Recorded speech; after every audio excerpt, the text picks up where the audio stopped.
Hello guys, I have recorded this lecture but it had no sound, so now I'm recording the sound again. And the topic of today is the hypnotic drugs, anti-Parkinsonic drugs and anti-epilepsy. So firstly, what is the sleep? Sleep is an active circadian physiological depression of consciousness.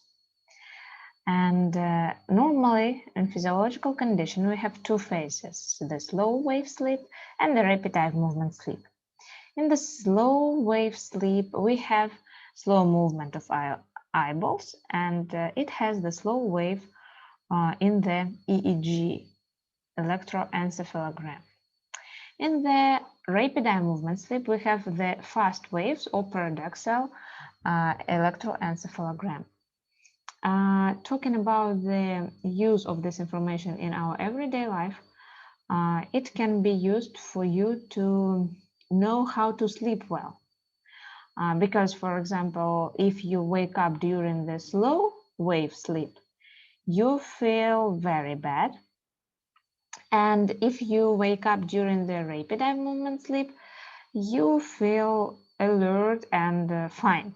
So I always recommend you to remember that in our normal sleep, these phases, they go one by one. And the slow wave sleep will be changed every 1.5 hours with the rapid eye movement sleep.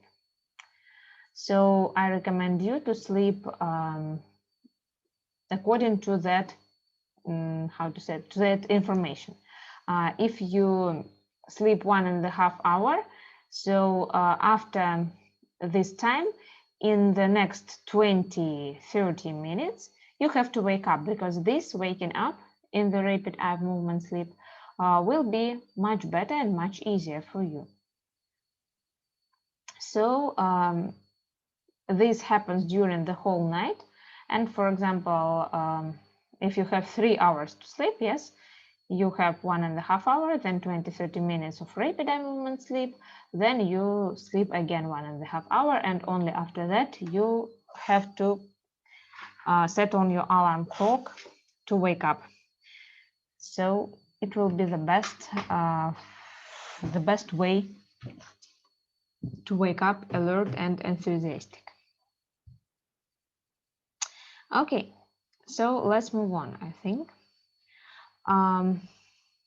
When people have problems with the sleep, we call such condition the insomnia. There are clinical variants of insomnia. First, it's the presomnic insomnia. In that case, patients have difficulties in falling asleep more than 30 minutes. In intrasomnic, patients fall asleep early and wakes up early. Also, he can wake up several times at night, or maybe he can experience discomfort, for example, pain during the night, and that makes his sleep bad. And postsomnic insomnia, this is early awakening, usually due to depression, and also, you know, some elderly people, they also wake up very early. Yes, your grandmas and grandpas, maybe they live with you, and when they wake up in the morning, they make different sounds doing their everyday routine and making discomfort for other members of the family. So this is postsomnic insomnia. What are the endogenous regulators of sleep? They are different mediators in our CNS. For example, serotonin is responsible for induction of sleep. One very important thing is melatonin, which is responsible for synchronization of sleep phases, that fast, rapid eye movement sleep and slow sleep. Then gamma-aminobenzoic acid, GABA, enkephalins, endorphins, delta sleep peptide, histamine, acetylcholine, dopamine, and adrenaline, they also play some roles. And there are target structures of our brain which are responsible for the sleep, in which those mediators work and play their roles. They are synchronizing structures in the reticular formation.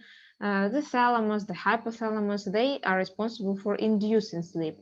And also we have desynchronizers, which are responsible for wakefulness in the rostral part of the reticular formation. Well, when we administrate the hypnotic drugs, what do we want from them? We want from them to have the ability to introduce sleep in sufficient depth and duration quickly. Also, the ability to maintain normal physiological sleep structure. By the way, what does it mean, normal physiological sleep structure? It means that those phases of rapid eye movement sleep and slow sleep, this ratio should be normal that we have in physiological condition. And if you remember, I told you that it should be the ratio of 1.5 hours of slow sleep to 20-30 minutes of rapid eye movement sleep. So this we call the physiological sleep structure, okay? It shouldn't be changed.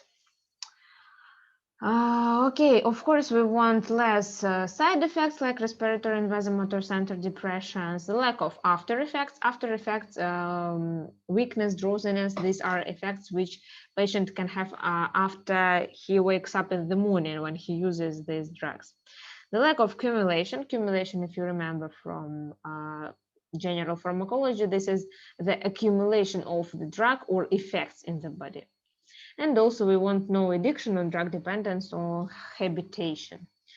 Well, to tell you the truth, almost no hypnotic drug has such a good list of properties, because there is no ideal hypnotic drug. Well, what are the hypnotic agents which are used today? They are barbiturates, benzodiazepines, ethanolamines, aliphatic derivatives, and also cyclopyrroles and imidazopyridines. Here they are placed in the order of their occurrence, from the oldest to the newest. But it doesn't mean that we don't use those. Sorry, we don't use those which are older. No, we use them all. Maybe sometimes more, sometimes less. But benzodiazepines, I would say that they are quite often used today. Okay. Here is the list of some hypnotic agents. Benzodiazepines and barbiturates and others. I don't really want to read them, so you can make a screenshot and read them yourself without my help. Actually, these are only names. For us, more interesting is the mechanism of action. This is much more interesting, and I will draw a picture even for you, a scheme. I will now look if I have that scheme in my presentation already, but I will not find it. So firstly, we will talk about benzodiazepine receptor. Here I'm looking for the scheme, but no, I will have no scheme. So I will do it for you right now. I will make this picture for you. So firstly, we should imagine that we have the gamma amino barbituric acid receptor. Actually, this is a kind of complex receptor which has several parts. It has 3 parts at least, but in the middle of this receptor, which consists of 3 parts, we have the special channel. It's the chlorine channel. The channel that can be opened, and the chlorine ions can come inside the cell through these channels. The receptor, as I said already, It is not a simple structure. It is a complicated structure which has 3 subunits. It has 3 subunits. Okay, there's subunit 1, subunit 2, and subunit 3.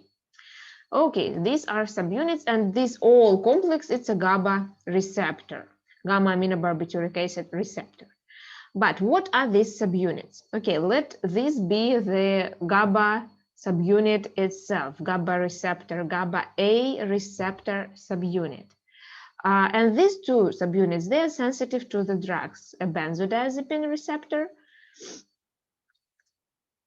and a barbiturate receptor here. But you see that these all 3, they are parts of one big complex, yes? Okay, they are connected strongly with each other. The benzodiazepines are connected with GABA receptor, and barbiturates are also connected with it. So what happens when the drug affects on one of these types of receptor?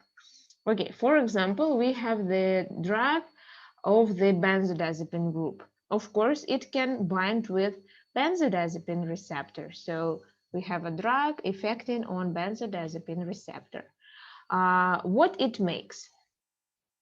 It actually activates this receptor. And activation of this receptor activates then the gamma aminobutyric acid receptor, GABA A receptor. How it activates? Not just directly. It makes the receptor more sensitive for the natural stimulant gamma aminobutyric acid. So this is GABA A receptor. I forgot to mention in the beginning. GABA A receptor becomes more sensitive with the help of stimulation of benzodiazepine, becomes more sensitive for the natural mediator gamma aminobenzoic acid. So this is our natural CNS neurotransmitter which has the inhibiting function.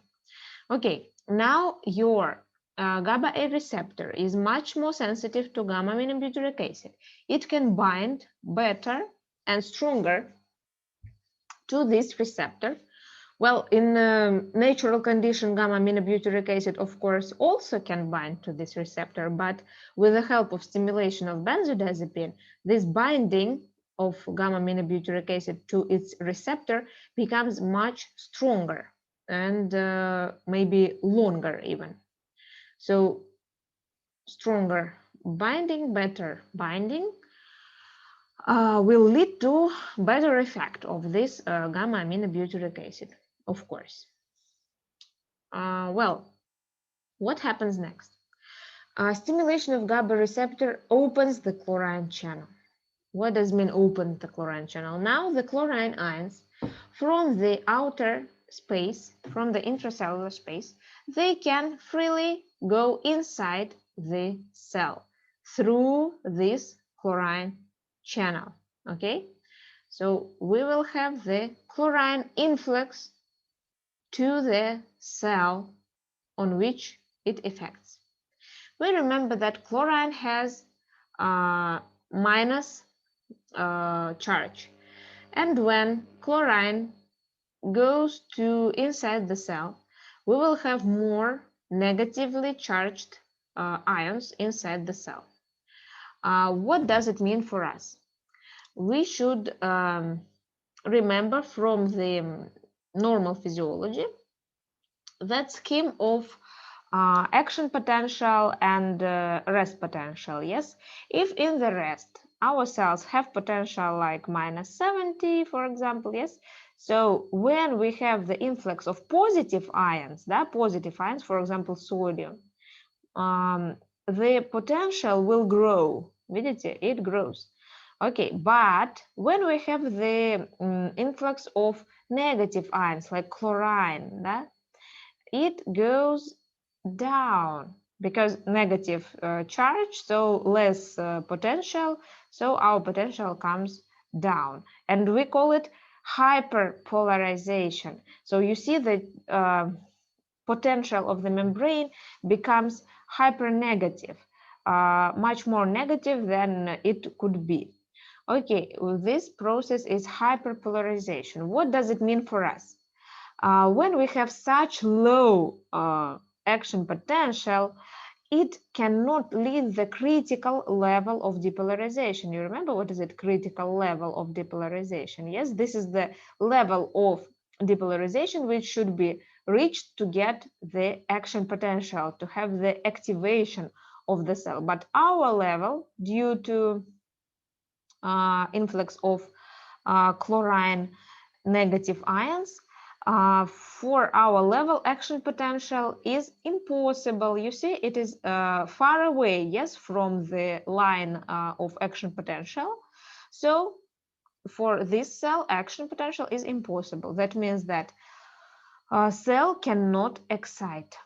And if the cell will not excite, so it will be calm, it will have the rest potential, and it will not be awake. So for us, this is good because we want our patient to sleep. Yes, so this is obvious, there is a connection.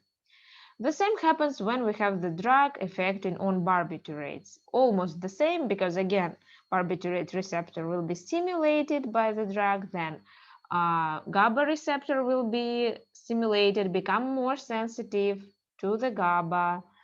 Again, the same effect, gamma aminobenzoic acid will better bind and chlorine will come inside the cell. Okay, finally, like the mechanism is almost the same, but what will be the difference? In case of barbiturates, there is a longer time of opening the chlorine channel. The chlorine channel, longer time, yes? So the channel of chlorine will open and it will stay open for the long time. In case of benzodiazepine stimulating, it will be more frequency of opening of this channel. So it will not be opened for the long time. It will be opened for the short time, but frequent. 1, 2, 3, 4 times. Короче, frequency. I guess that you understand. But the mechanism in general is the same. Chlorine channels should be opened and chlorine should come inside the cell. Finally, the result will be almost the same, but to tell you the truth, barbiturates will give you the stronger action according to the longer time of opening the channel of chlorine. Okay. If our cell is not excited, so of course release of excitatory neurotransmitters, activating neurotransmitters will be also reduced. Yes, less excitation, less activating neurotransmitters. So this will lead to the inhibition of CNS activity. The inhibition of CNS. Okay. What else I wanted to tell here about those release of excitatory neurotransmitters? Yes, they are acetylcholine, glutamate, and asparginate. These neurotransmitters, they have opposite effect. They activate the positive ions. So in case of our problem, when we want our cells to calm down, we don't really want the positive channels open, we want the negative channels to open because we want the hyperpolarization. So these channels, sodium, potassium, calcium, they should be blocked because it will be sensitive for us to stop the action potential of the cell. So acetylcholine, asparginate, and glutamate, they are activating, we will block them. And the ion channels like sodium, potassium, calcium, they will be also activating, so we also will block them. And our favorite chlorine channel we will open. Well, the spectrum of pharmacological activity of benzodiazepines has effects like sedative, so this is calming down the patient.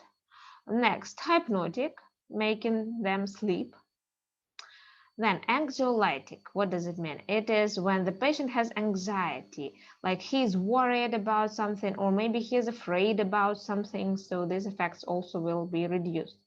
Anticonvulsant activity, this is reducing the tone of muscles in case of seizures. Maybe it will be the use in epilepsy, for example. What about the central muscle relaxant action? This is, it has a little bit in common with the anticonvulsant activity. We can use it if we have, for example, muscle pain, yes, to relax them. And amnesic action, of course, this is the side effect because patient can lose memory. They can forget about what happened to them before they have used this particular drug. So it is one of the side effects. Okay, the characteristic of barbiturates according to duration of action. Well, here I don't really want to erase that beautiful picture that I made for you, but I have to do that. So I strongly believe that you have made a screenshot, so erase that. Okay, barbiturates can be ultra short. Ultra short action lists only 30 minutes. Well, it is very low actually. And the drug is thiapental sodium, and why we can use it. This is not enough for us to make patients sleep, yes, because for sleeping we have more time. So our indication is the induction to the general anesthesia. 30 minutes for us, it's enough to calm down the patient before he needs to make a surgery, operation, and before the general anesthetic effect. So this can be the indication for the ultra-short drugs like thiopental sodium. Shortly acting drugs like ethanal sodium last for 2 hours and used for presomnic insomnia. So presomnic insomnia, when for you it's just difficult to fall asleep, yes? And if you have 2 hours of action of this drug, this is enough for you to fall asleep and then sleep the whole night. That. And talking about the medium barbamil and long like barbital and phenobarbital, they are used for other types of insomnia like intrasomnic or postsomnic insomnia. Okay, to tell you the truth, they can even they can even last for more time. Well, barbiturates. Barbiturates. I already told you that it has the effect of enhance the inhibitory effects of gamma-aminobenzoic acid in the central nervous system by affecting the barbituric receptors, yes, then increasing the GABA receptor sensitivity to the gamma-aminobenzoic acid, and that activates chlorine channels, yes, and chlorine comes inside the cell. Okay, then what else? It inhibits the release of activated neurotransmitters. Of course, we don't need the glutamic aspartic acid because they activate the CNS, so we inhibit them.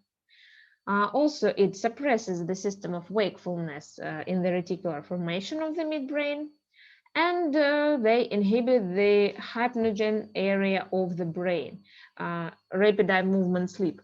Actually, this is not very good because it makes non-physiological ratio between slow sleep and rapid eye movement sleep. Remember, I told you you have to sleep 1.5 hours in slow sleep and then 20-30 minutes in rapid eye movement sleep. So in case of using the barbiturates, rapid eye movement sleep becomes less and slow sleep becomes more. This is not good. This is not physiological for us. And it makes some problems after you stop taking this drug, because when you stop it, everything becomes back even more. So the problems will become even worse after you stop using barbiturates. So that is why they have some habitation, you know, like addiction. But pharmacological spectrum of barbiturates is not only on CNS effects like hypnotic, sedative, hypotensive, and anticonvulsant. Also, it can affect, for example, on liver. Liver, this is very important because it can make the induction of microsomal oxidation of the cytochrome P450. Why it is very important? Because this system, microsomal cytochromes P450, they play a role in metabolism of different drugs and even barbiturates themselves. What happens here? In case of induction of these enzymes in liver, you have much more activity of these enzymes. Yes, if the enzymes are very active, so you can imagine that metabolism will be much faster. Yes, so it will have the um, faster oxidation of the drugs, and that's why faster elimination of these drugs from the body. Yes, so you can imagine that you take barbiturates, they go to the liver, enzymes are much more active, they enhance the oxidation, and they make faster elimination of these barbiturates. So what happens? After some time, there will be not enough dose of barbiturates to make the effect.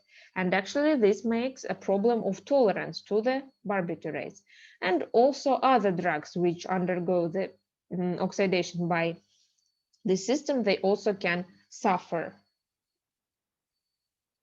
What we can say about the effectiveness of dose effect dependence of the hypnotic drugs. The effects from the low dose, they start with sedation, calming down the patient, then our favorite sleep effect, and then toxic effect like coma and death. So coma, we remember that it is the condition in which patient cannot wake up, but he's still alive. And death, everybody knows what is it, death.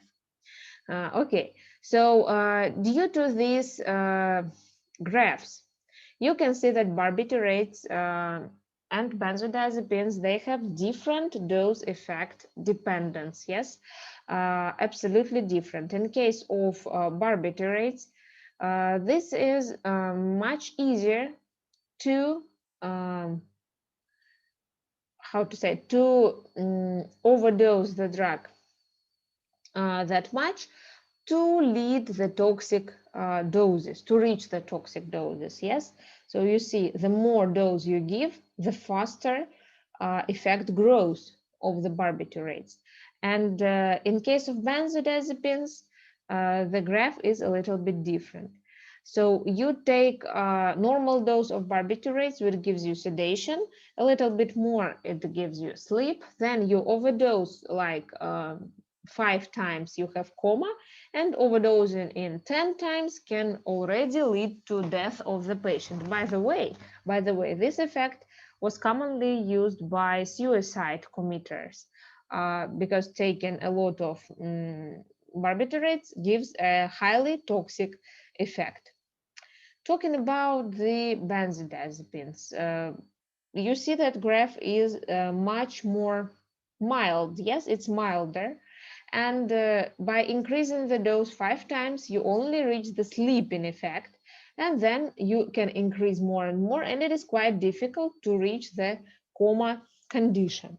Well, of course, this line is not correct. Maybe if you overdose so much, you can get to the toxic effects. Of course, you can do that. It doesn't mean that you will use benzodiazepines without any risks. Yes, there is a chance of toxic effects of benzodiazepines, but in comparison to barbiturates, you can see that risk is much lower. So benzodiazepines are considered to be safer than barbiturates, and they are better used and more commonly used.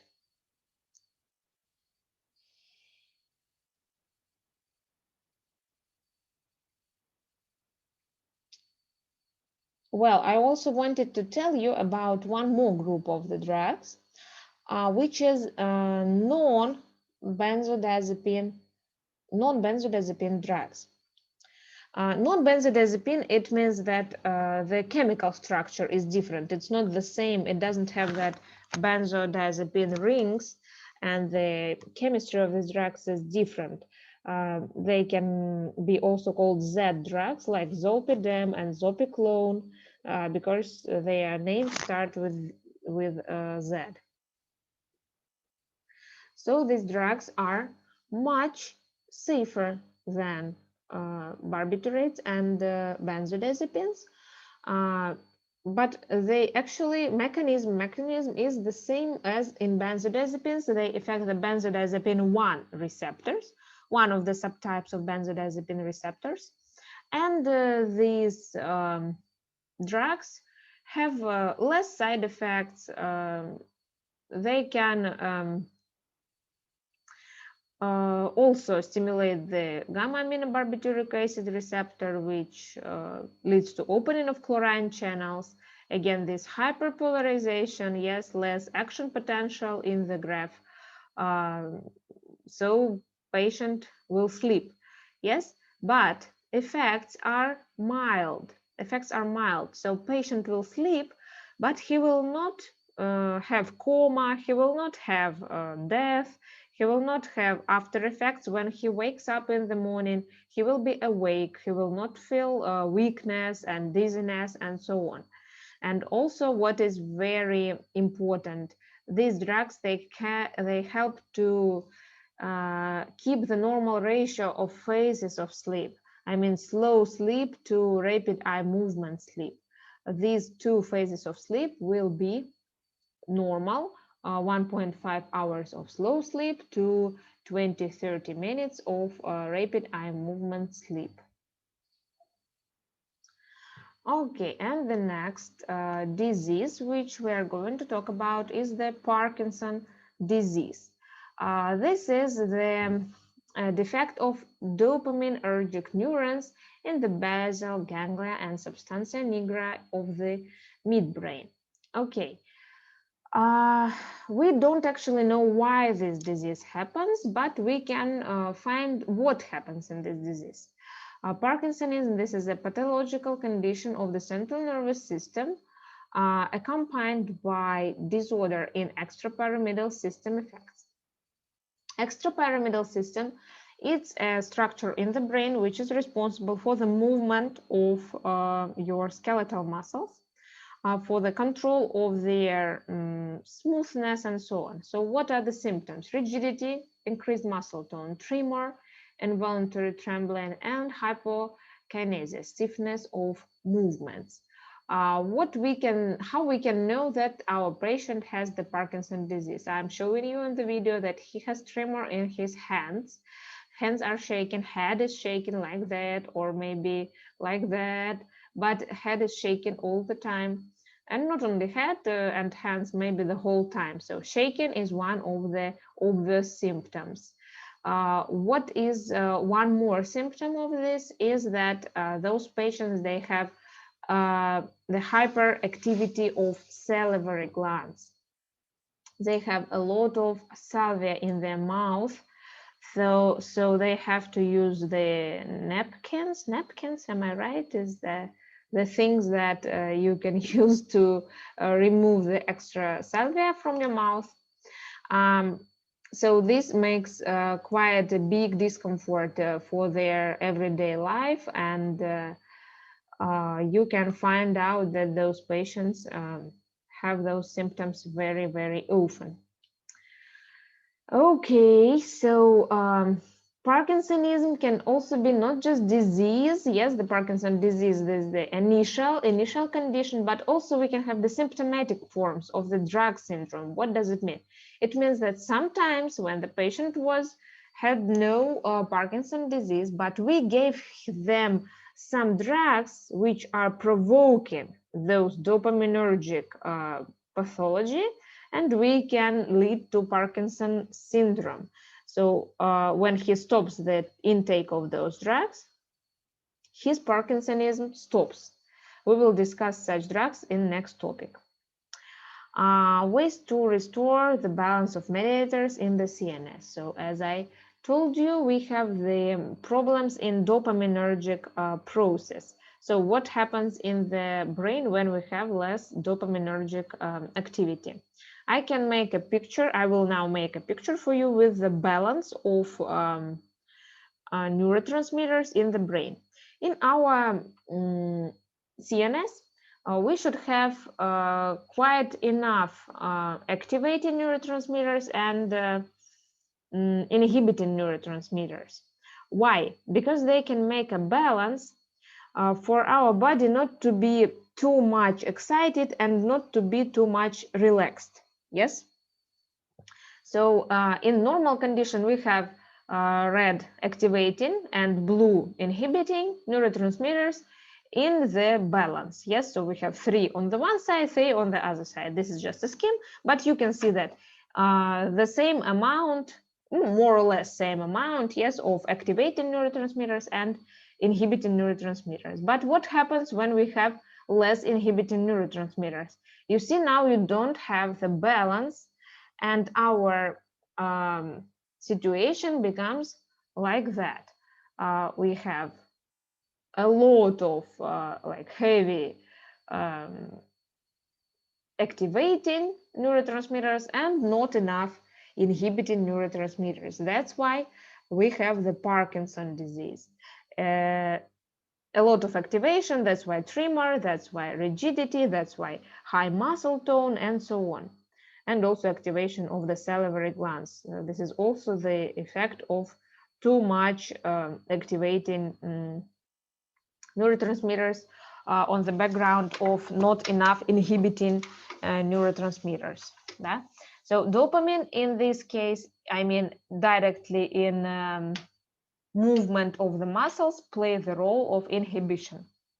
Okay, so what should we do to make the situation better? We should restore the balance of mediators of the CNS. Yes, so if we have that bad situation with the balance, we have a lot of active neurotransmitters and we don't have enough dopamine, which is inhibiting neurotransmitter in this case.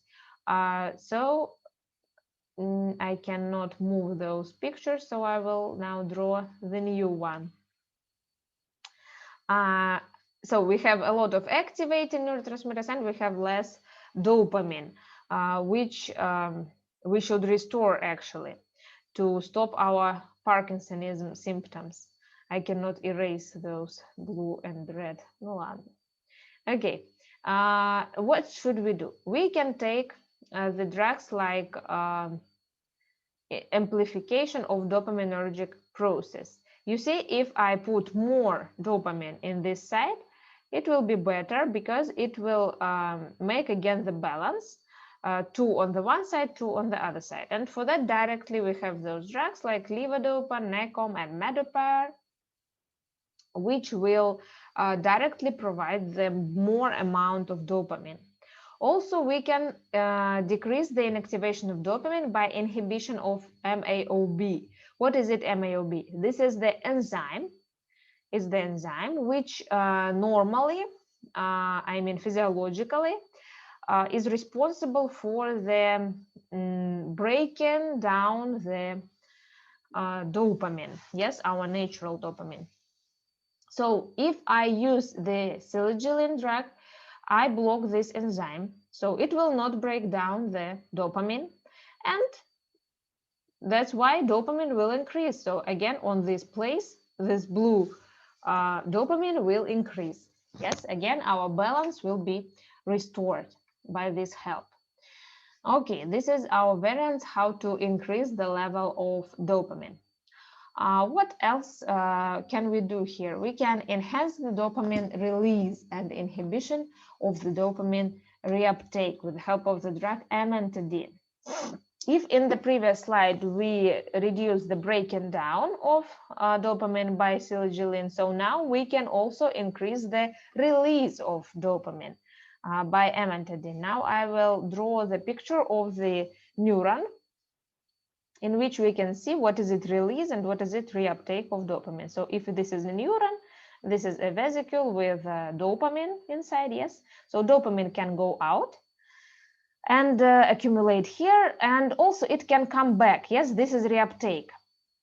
So if you stop the reuptake of the dopamine into the neuron, what will be? No reuptake, so dopamine stays in the synaptic cleft, and also you increase the release, so you will have more and more dopamine, which can actually affect of stimulation of dopamine receptors.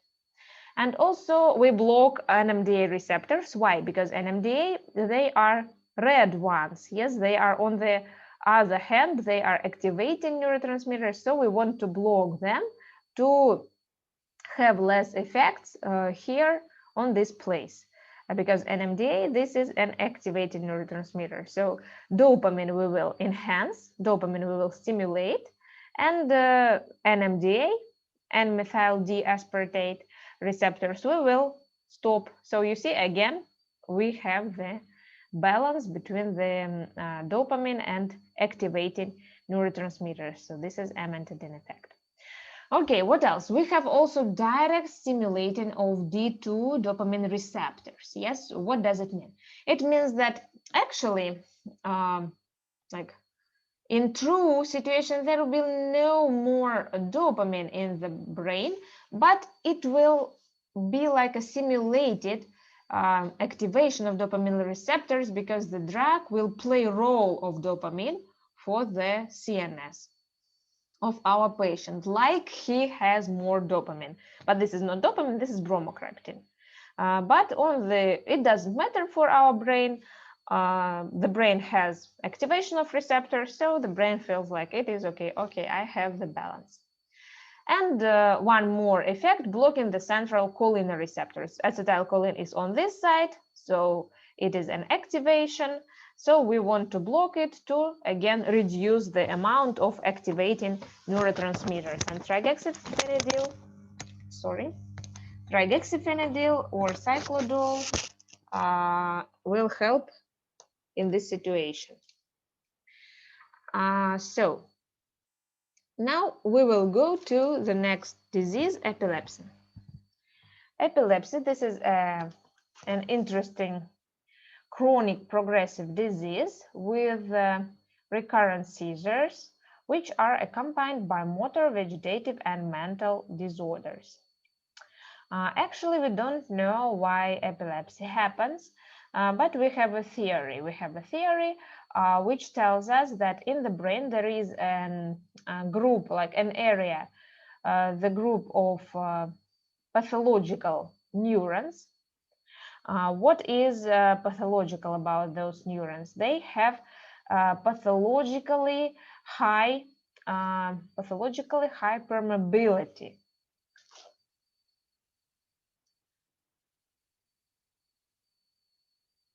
They have pathologically high permeability. Permeability for different ions, for sodium, for calcium, for potassium, chlorine, and so on. So what will be the result of this pathologically high permeability? If a lot of sodium, for example, comes inside these channels, what happens? The action potential will grow. No, I mean the potential of the membrane will grow. A lot of sodium comes inside. Sodium, as you remember, has the plus charge, yes?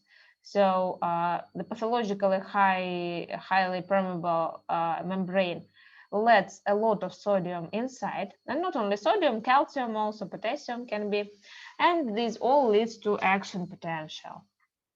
Again, we remember our potential from normal physiology, so the cell gets excited, the cell gets activated, and as it is pathological, that means it gets activated in those conditions when it doesn't need to be activated, yes, and after it spreads these signals around, yes, not only these neurons, but all the brain it can occupy, we can say.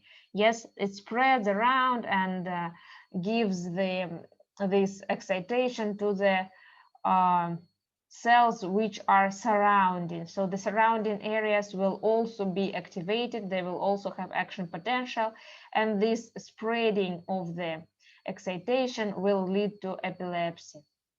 This will lead to the motor, vegetative, and mental disorders of the patient, because the structures which should not be activated in that situation will become activated. So what we want to do, we want to stop all this process by stopping these pathologically high permeable neurons. Because when we stop this place, others will also stop. Okay, so this scheme is, you see, it is like in Parkinson's disease, but a little bit different, because on the one hand we have activating glutamate and aspartate, And on the other hand, we had dopamine, but in the case of epilepsy, we have inhibiting gamma-aminobenzoic acid and glycine. Lamamine, and they are also inhibiting neurotransmitters. So the reason of the development of central seizures is again disruption of the balance between inhibitory neurotransmitters GABA and glycine and stimulating transmitters glutamate and asparginate. So glutamate and asparginate are too much and GABA and glycine are not enough. So what we will do again? We will do again the same. We will try to make a balance back. Here is the classification of different seizures. Actually, I don't want to read them. You can read them yourself. We can have different forms of epilepsy. Some of them have more seizures, some of them have less, can be generalized and partial, so you will read it yourself. Okay, so what we can do with our pathologically highly permeable neurons? As I told you, they let in too much sodium. They go through the sodium channels, yes? So if you directly block the sodium channels, you can stop that action potential, yes? So this is logical, just direct blocking of sodium channels, no high level of sodium in the cell, no action potential. And for this, we have such drugs as phenytoin, carbamazepine, lamotrigine, topiramate, and valproate. By the way, of course, this is not the only one mechanism, and some drugs, they can have combined mechanisms affecting not only on sodium channels. For example, valproates, we can find them with sodium channels and potassium, and calcium, and many other different mechanisms. Okay, but in general, you understand, yes, that sodium channels, if you block them, no action potential, no epilepsy. Okay, what else? We can also block the calcium channels, because calcium, it is also the activating positive ion, yes, 2+ it has charge, and by blocking them with the drugs ethos, zuximide, and valproate again, and topiramate, you again reduce the excitation of the cell and you reduce the action potential. Okay. Here you can see that valproate and topiramate has both mechanisms of sodium channel blocking and calcium channel blocking. Don't be surprised with that, because these drugs, they really have the combined mechanism of action. And that's why, by the way, they are very good in treatment of epilepsy. Valproate is one of the favorite. Okay, what else? As we said, the GABAergic system plays the role of inhibitory system in case of epilepsy. So we need to activate it to restore the balance again. Yes, you remember that. So which drugs? Already known benzodiazepines, already known phenobarbital, yes, barbitals and benzodiazepines, flunitrazepam also, and our favorite valproate, and also vigabatrin and gabapentin, and topiramate. So these drugs will restore the balance. And on the other hand, you remember that we have too much activating, like glutamate and aspartate. So we want to decrease them, decreasing the release of glutamate and blocking the receptors. If we decrease the release of glutamate and also our activating aspartate, asparginate, we will block the receptors of them. So again, less activation will be and less active action potential. So that is how we will again restore the balance. The drugs which can do that is phenobarbital, lamotrigine, and topiramate. Okay, well, this is it. Thank you for your attention. See you on the next lecture. Goodbye.